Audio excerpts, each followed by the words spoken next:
নমস্কাৰ বন্ধু-বান্ধৱীসকল, মই আবিদা আপোনালোকৰ মাজত আকৌ এবাৰ আজি লৈ আহিছোঁ মই মিঠা পোলাও বনাবলৈ। তাৰ কাৰণে লং, এলাচি আৰু তেজপাত অকণমান দি ভাজি লৈছোঁ। তাৰপিছতে ইয়াতে কাটি ৰখা পিঁয়াজখিনি এইখিনিও ভাজি ল'ম।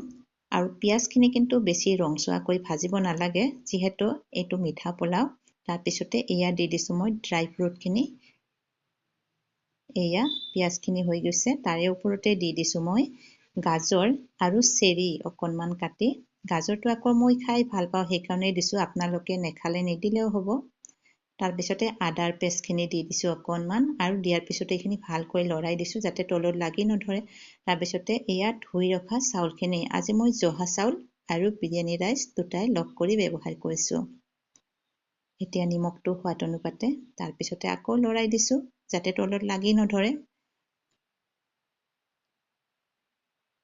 এতিয়া 2 চামুচ চেনি দি দিছোঁ।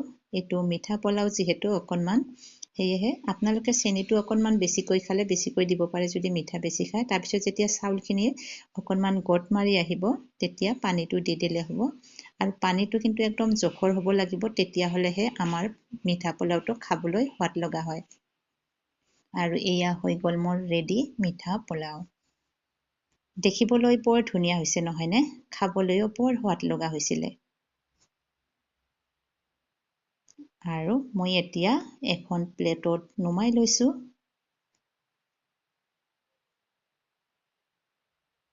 এয়া দেখিছেনে বন্ধু-বান্ধৱীসকল, কিমান ধুনীয়া, একদম জৰজৰীয়া হৈ গৈছে।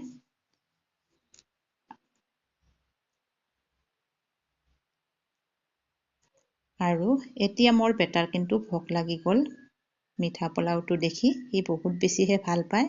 ভাবিলোঁ মই অকণমান বেটাক খুৱাই লওঁ। আৰু সি আজি দুপৰীয়াত ভাত খোৱা নাছিল, মানে ৰাতিপুৱা খাইছিল, দুপৰীয়া খাবলৈ আকৌ পাহৰি গৈছে। গতিকে এতিয়া মিঠা পোলাওটো দেখি তাৰো ভোক লাগিল, মই ভাবোঁ অকণমান খুৱাই লওঁ।